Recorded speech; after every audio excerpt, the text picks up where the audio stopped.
عورت مرد سے کہا کما کے لاؤ، عورت سے کہا گھر میں بیٹھو، تو گھر میں فارغ بیٹھو، کیا کرو گھر میں، کیا کرنا ہے گھر میں بیٹھ کر؟ بڑا مشکل کام دیا ہے عورت کو اللہ تعالیٰ۔ عورت کے ذمہ لگایا ہے نسل کی تربیت کرو، نسل تیار کرو۔ یہ اسکول نسل تیار کرنے کی جگہ نہیں، مدرسہ نسل تیار کرنے کی جگہ نہیں، ماں کی گود ہے نسل تیار کرنے کی جگہ۔ لیکن اب کیا ہوتا ہے، چاہے تلمبا ہو چاہے لاہور ہو، بچے اسکول گئے، ماؤں کی چھٹی 8 گھنٹے کے لیے ماؤں کی نظروں سے اوجھل ہو گئے، پھر اسکول سے واپس آئے تو جو مالدار لوگ ہیں ان کے بچوں کو ٹیوشن والوں نے پکڑ لیا، غریب کے بچے کے پاس پیسہ نہیں کہ وہ ٹیوشن پڑھ سکے، وہ اپنے طور پر اپنی کتابوں میں سر مارنے لگا، مالدار کے بچے کو ٹیوٹر نے پکڑ لیا، اتنے میں شام ہو گئی۔ تو صبح سے لے کر شام تک ماں اور بیٹے کی مل کر کوئی نشست نہیں ہوئی۔ باپ اپنی ملازمت پہ چلا گیا یا اپنی مامو شیر بازار میں دکان پہ چلا گیا، وہ ویسے ہی گھر سے غائب ہو گیا۔ شام کو جب وہ واپس آیا تو ٹیلی ویژن چل پڑا، اب ابا بھی ٹیلی ویژن کے سامنے، اماں بھی ٹیلی ویژن کے سامنے، اولاد بھی ٹیلی ویژن کے سامنے، اسی کو دیکھتے دیکھتے سب سو گئے۔ تو ایک گھر میں رہنے کے باوجود ماں باپ اولاد سے دور، اولاد ماں باپ سے دور۔ پتہ ہی نہیں ہماری اولاد میں کیا جذبے پیدا ہو رہے ہیں۔ اسکول والے کوئی اخلاق تو پڑھاتے نہیں، اسکول والے تو 2 × 2 = 4 پڑھاتے ہیں، 6 میں سے 4 باقی 2 تفریق پڑھاتے ہیں، 3 دونی 6 ضرب پڑھاتے ہیں، الجبرا پڑھاتے ہیں، جیومیٹری پڑھاتے ہیں۔ اس میں کہاں لکھا ہے کہ ماں کیا چیز ہے، باپ کیا چیز ہے، دین کیا ہے، جنت کیا ہے، جہنم کیا ہے، آخرت کیا ہے، کہاں بتاتا ہے ہی نہیں۔ پھر یہ جو او لیول اے لیول کا ایک گمراہی کا آیا ہے اور ایک بت بن کے سامنے آیا ہے، اس نے بالکل ہی پیدل کر دیا۔ ہر قوم کی صفات اس کی زبان میں ہوتی ہے۔ جو انگریزی بولنے والے ہیں ان میں تکبر آ جاتا ہے، تکبر آئے، ان کے منہ کا بناوٹ ہی متکبرانہ ہو جاتی ہے۔ یہ میں ایسے نہیں کہہ رہا ہوں، بڑے تجربوں کے بعد بتا رہا ہوں۔ ہر قوم کے اخلاق اس کی زبان میں چھپے ہوتے۔ تو ہماری بدقسمتی کہ قرآن عربی میں تھا، وہ ہم نے پڑھا ہی کوئی نہیں، جس میں ہمارے نبی کے اخلاق چھپے ہوئے، جس میں ہمارے نبی کی مبارک خوشبو مہک رہی ہے۔ عربی زبان میں وہ خوشبو مہک رہی، ادھر او لیول چل رہا، اے لیول چل رہا، انگلش میڈیم چل رہا۔ تو جو تربیت ماں نے کرنی تھی، ہمارا نظام زندگی ایسا ہو گیا ہے کہ اس کے پاس موقع ہی نہیں تربیت کرنے کا۔ تو میرے بھائیو، اولاد کی تربیت ہے عورت کے ذمہ، اصل کرنے کا جو کام ہے۔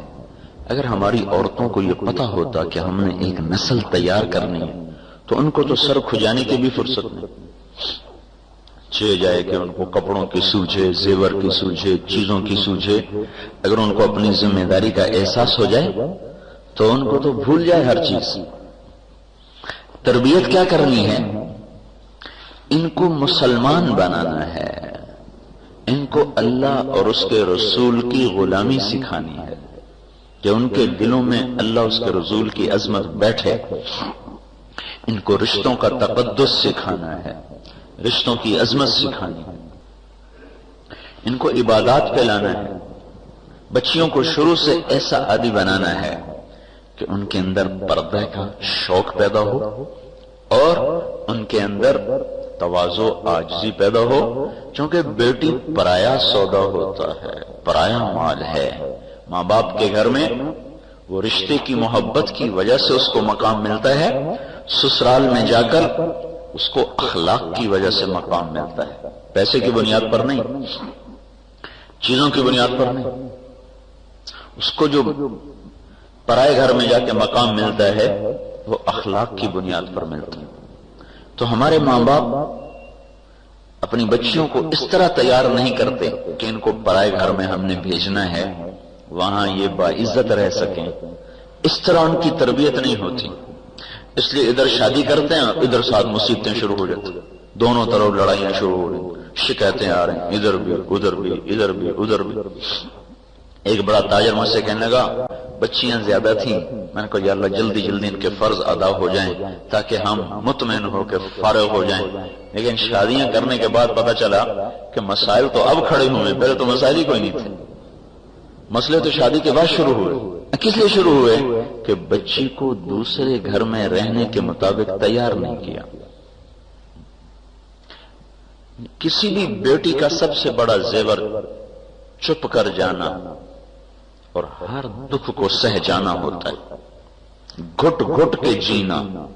یہ ماں باپ کے ذمے ہے بیٹیوں کو روانہ کرنے سے پہلے ان کو یہ اخلاق سکھا دیں تاکہ ان کی پرائے گھر میں زندگی اچھی گزرے، کیونکہ ماں کی نظر اور ساس کی نظر ایک نہیں ہو سکتی،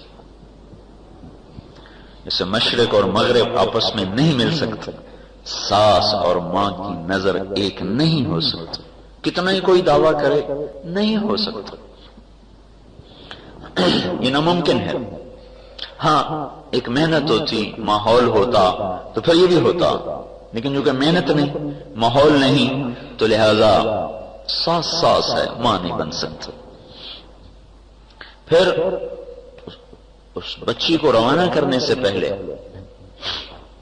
اسے چھوٹا بننا سکھایا جاتا، اسے جھکنا سکھایا جاتا، اسے پسنا سکھایا جاتا، اسے مٹنا سکھایا جاتا، اللہ کی رضا کے لیے، کو اپنا مقام پیدا کرنے کے اللہ کی رضا کے لیے۔ پتہ نہیں آگے کس کے ساتھ نصیب ہے، خامند اخلاق والا ہے یا بد اخلاق ہے، میٹھے بول والا ہے یا کڑوے بول والا ہے، یہ تو اللہ ہی جانے، آدمی تو اندھیرے میں تیر چلاتا ہے، مستقبل کوئی پڑھ کے تو کرتا کوئی۔ تو اگر اس بچی نے چپ رہنا سیکھا ہوگا تو ہر ایک کے ساتھ گزارا کرے گا، اگر چپ رہنا نہیں سیکھا تو پھر بڑی مصیبت۔ ایسے اپنے بچوں کو اس پر تیار کرنا کہ انہیں کسی زندگی کو ساتھ لے کے چلنے کا سلیقہ پیدا ہو۔ ہمارے ہاں کیا، بچہ جوان ہو گیا چلو جی شادی کرو، ڈاکٹر بھی بن گیا، شیخ نے دکان سنبھالی سمجھ میں انہوں پر نامنا ہے، صرف دکان سنبھالنا تاجروں کے ہاں شادی کا معیار ہے۔ بچی کا جوان ہو جانا اور اس کے زیور کپڑے تیار کر دینا یہ شادی کا معیار ہے، اور ہر شے بنا دیتی ہے، بس ہوں میں دی شادی کرنی، کہتا میرے پتر میری سیٹ سنبھلی بس ہوں میں دی شادی کرنی۔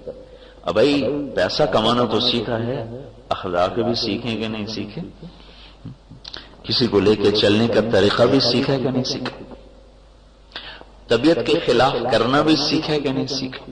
اگر ماں باپ نے یہ نہیں سکھایا تو انہوں نے بڑا ظلم کیا، بڑا ظلم کیا، اپنے اوپر بھی ظلم کیا ہے، اور کل کو یہ جب ان کے بیٹے بیٹیاں زندگی کا سفر شروع کریں گے تو ان پر بھی ظلم کیا ہے۔ زندگی تو ایک مشین کے پرزے کی طرح ہے، ہر پرزہ اپنی جگہ پہ کام کرے تو انجن چلتا ہے۔ گراریاں نہیں دیکھتے جب گھومتی ہیں تو ہر گراری دوسرے کے لیے جگہ چھوڑتی ہے، تو تب جا کر گراریاں گھوم کر وہ پہیے کو گھماتی ہیں اور انجن کو گھماتی ہیں۔ اگر گراریاں پھنسنا شروع کر دیں، جہاں ایک کھڑی ہو کہ میں بھی یہاں کھڑی، تو سارا انجن ٹوٹ کے پرزے پرزے ہو جائے گا۔ جگہ چھوڑنا سکھایا جائے، جھکنا سکھایا جائے، دبنا سکھایا جائے، چپ رہنا سکھایا جائے، اللہ سے مانگنا سکھایا جائے۔ یہ اتنا مشکل کام ہے کہ نہ ماں کو فرصت ہے نہ باپ کو فرصت ہے، ماحول نہیں، رواج نہیں، ڈاکٹر بن گیا شادی کرو، تاجر ہو گیا شادی کرو، ذمہ دارہ سنبھال لیا شادی کرو، بچی کا زیور تیار، کپڑے تیار، شادی کرو، اخلاق تیار ہو گئے، اس کو دل کا زیور دے دیا، اللہ کا تعلق، اللہ کی محبت، زبان کا زیور دے دیا، لہجے کی مٹھاس، بات میں تواضع اور عاجزی، اس کو ماتھے کا زیور دے دیا، جھومر، جھومر نہیں، سجدوں کا نشان ہے ماتھے کا زیور۔ یہ بڑا مشکل کام تھا جو عورت کے ذمہ تھا، نہ مردوں کو یاد رہا نہ عورتوں کو یاد رہا، اپنی مرضی پہ چلنے کا نا دستور بن گیا، اپنی مرضی پوری کرنے کا۔ لہذا ماں سگی ماں بیٹی کو کہہ دے یہ نہ کرو اور اس کی طبیعت نہ ہو تو اس کے ماتھے پہ بل پڑ جاتا ہے. جن ماؤں نے جنا انہی ماؤں سے سینگ پھنسا کے کھڑی ہو جاتی ہیں بیٹیاں کہ میری مرضی کیوں نہیں پوری ہو رہی. حالانکہ ایک شخص نے آ کر کہا جی میں نے اپنی ماں کو سر پہ کندھے پہ بٹھا کے حج کرایا تو میری ماں کا حق ادا ہو گیا. تو آپ نے کہا ایک رات اس نے جو تیرا پیشاب صاف کیا تھا اس ایک رات کا بھی حق ادا نہیں, اس ایک رات کا بھی حق ادا نہیں. تو چونکہ ہم اپنی اولاد کو اس طرح اٹھاتے نہیں ہیں کہ اپنے ماں باپ کے سامنے وہ جھکنا سیکھیں, ان کی ہر جائز ناجائز پوری کر رہے پوری کر رہے پوری کر رہے پوری کر رہے کہ ہم اپنے بچوں کو خوش دیکھنا چاہتے ہیں. آپ اپنے بچوں کے لیے کانٹے بکھیر رہے ہیں, کانٹے. انہیں اپنی طبیعت کو دبانا سکھائیں, انہیں اپنے مزاج کے خلاف چلنا سکھائیں. زندگیاں آباد ہو جاتی, گھر آباد ہو جاتے. گھروں کی آبادی کا تعلق پیسے سے نہیں ہے, شکل و صورت سے نہیں ہے, گھروں کی آبادی کا تعلق اچھے اخلاق سے. کہ ایک نوجوان کتنی طاقت رکھتا ہے اپنی زبان کو روکنے کی, ایک لڑکی کتنی طاقت رکھتے اپنی زبان کو روکنے کی. جو اپنی زبان کو روک لیں گے ان کی زندگی خوشگوار ہو جائے. لیکن یہ ماں باپ نے سکھانا تھا, وہ سکھایا نہیں.